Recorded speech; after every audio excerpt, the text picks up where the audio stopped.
नमस्कार दोस्तों, जरा सोचिए अगर आपका कोई दोस्त आपसे हर महीने पैसे उधार लेता जाए और फिर कभी वापस न करे तो क्या आप उस पर भरोसा रखेंगे। यही कहानी आज दुनिया की सबसे बड़ी ताकत यानी अमेरिका की बन चुकी है। इंटरनेशनल मॉनेटरी फंड यानी IMF ने हाल ही में एक कड़ी चेतावनी दी है कि अमेरिका का कर्ज अब पूरी तरह नियंत्रण से बाहर जा रहा है और अगर इसे रोका नहीं गया तो इसका असर पूरी दुनिया पर पड़ेगा। अभी की स्थिति ये है कि अमेरिका का कुल सरकारी कर्ज लगभग 37 ट्रिलियन डॉलर तक पहुंच चुका है, यानी करीब 3,000 लाख करोड़ रुपए। इतना पैसा कि अगर पूरी यूरोप, अफ्रीका और साउथ अमेरिका की अर्थव्यवस्था को जोड़ दिया जाए तो भी यह उससे ज्यादा है। और अगर इसे आम लोगों के हिसाब से देखें तो अमेरिका के हर नागरिक के सिर पर औसतन 1 लाख डॉलर से ज्यादा का कर्ज है। अब सवाल ये उठता है कि अमेरिका ने इतना पैसा उधार क्यों लिया। तो वजह कई हैं। 2008 में जब वहां के बैंक डूबने लगे थे तो सरकार ने अरबों डॉलर खर्च करके उन्हें बचाया। फिर 2020 में कोविड के दौरान जब पूरी अर्थव्यवस्था ठप पड़ी तो सरकार ने लोगों को राहत देने के लिए ट्रिलियन डॉलर के पैकेज जारी किए और अब हर साल उसका डिफेंस पैकेज करीब 850 बिलियन डॉलर तक पहुंच गया है,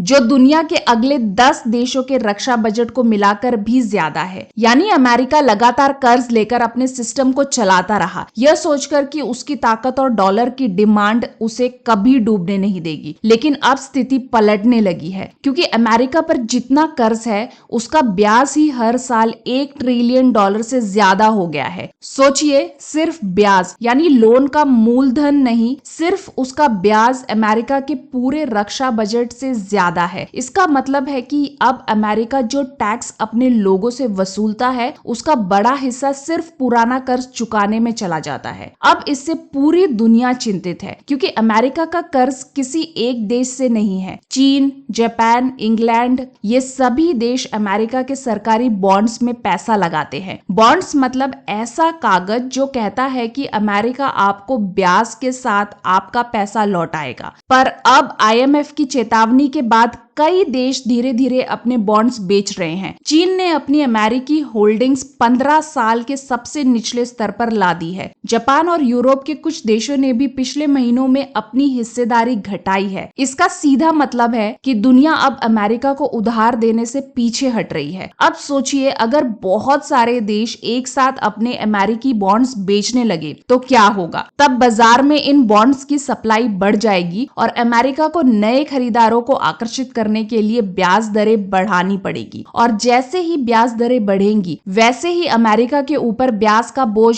और बढ़ जाएगा। यह एक ऐसा जाल है जिससे निकलना लगभग असंभव हो जाता है। इसी डर की वजह से अब दुनिया के कई देश डॉलर की बजाय सोने की तरफ भाग रहे हैं। दुनिया भर के सेंट्रल बैंक रिकॉर्ड स्तर पर सोना खरीद रहे हैं, क्योंकि लोगों को लग रहा है कि अगर डॉलर कमजोर हुआ तो सोना ही सुरक्षित रहेगा। यही कारण है कि पिछले कुछ महीनों में गोल्ड की कीमतें रिकॉर्ड ऊंचाई पर पहुंच चुकी है। IMF और फाइनेंशियल टाइम्स की रिपोर्ट के अनुसार सेंट्रल बैंकों ने पिछले साल की तुलना में अब तक 25% ज्यादा सोना खरीदा है। इसका साफ मतलब है कि डॉलर के भविष्य पर भरोसा अब उतना मजबूत नहीं रहा जितना पहले हुआ करता था। अब सबसे बड़ा सवाल, अगर डॉलर कमजोर हुआ तो क्या होगा। तो दुनिया की पूरी वित्तीय व्यवस्था हिल जाएगी, क्योंकि दुनिया का लगभग 60% विदेशी व्यापार डॉलर में होता है। हर देश का रिजर्व, हर बैंक का इंटरनेशनल अकाउंटिंग सब डॉलर पर टिका है। अगर डॉलर गिरा तो अंतरराष्ट्रीय व्यापार में उथल पुथल मच जाएगी। और ऐसे में चीन जैसी अर्थव्यवस्थाएं जिनके पास भारी विदेशी भंडार और बड़ी व्यापारिक हिस्सेदारी है, वो युआन जो कि चीन की करेंसी है, इसको डॉलर के विकल्प के रूप में पेश करने की कोशिश करेगी। अब बात करते हैं भारत की। भारत के लिए ये स्थिति दोनों तरफ से असर डाल सकती है।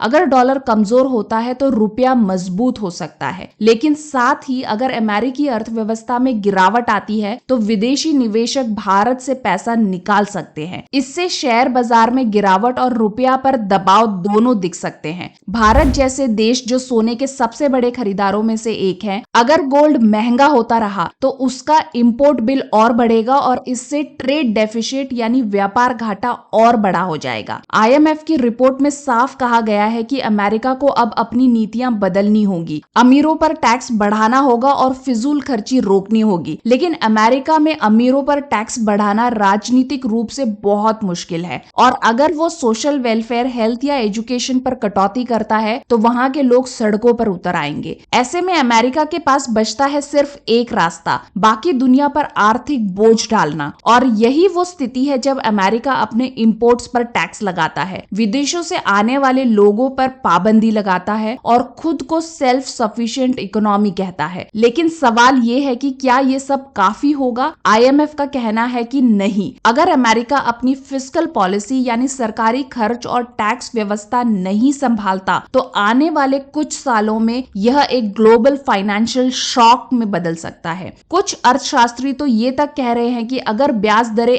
ऐसे ही ऊंची रही और अमेरिका डॉलर पर भरोसा घटता गया तो 2027 तक डॉलर की वैल्यू में 15% तक की गिरावट संभव है। भारत के लिए ये वक्त सावधानी बरतने का है। हमें अपनी विदेशी मुद्रा भंडार को मजबूत रखना होगा, गोल्ड रिजर्व बढ़ाने होंगे और सरकार को इस बात का ध्यान रखना होगा कि विदेशी निवेश पर ज्यादा निर्भरता हमें किसी और देश की नीति पर असुरक्षित न बना दे। आखिर में बस इतना समझ लीजिए, जिस अमेरिका को दुनिया उधार देती आई है, अब वही दुनिया धीरे धीरे उससे उधार वापस ले रही है। और अगर ये सिलसिला चलता रहा तो आने वाले समय में शायद अमेरिका को दुनिया की नहीं बल्कि दुनिया को अमेरिका की अर्थव्यवस्था से डर लगने लगेगा। तो दोस्तों, क्या आपको लगता है कि अमेरिका का ये कर्ज वाकई दुनिया के लिए खतरा है या फिर ये सिर्फ एक बड़ा वित्तीय खेल है? अपने विचार कमेंट में बताएं। और अगर आपको ये वीडियो जानकारीपूर्ण लगी तो इस वीडियो को लाइक, शेयर और सब्सक्राइब जरूर करें, क्योंकि आने वाले हफ्तों में मैं आपको बताने वाली हूँ कि अगर डॉलर गिरा तो भारत को क्या करना चाहिए ताकि वो नए विश्व आर्थिक क्रम में सबसे आगे रह सके। तो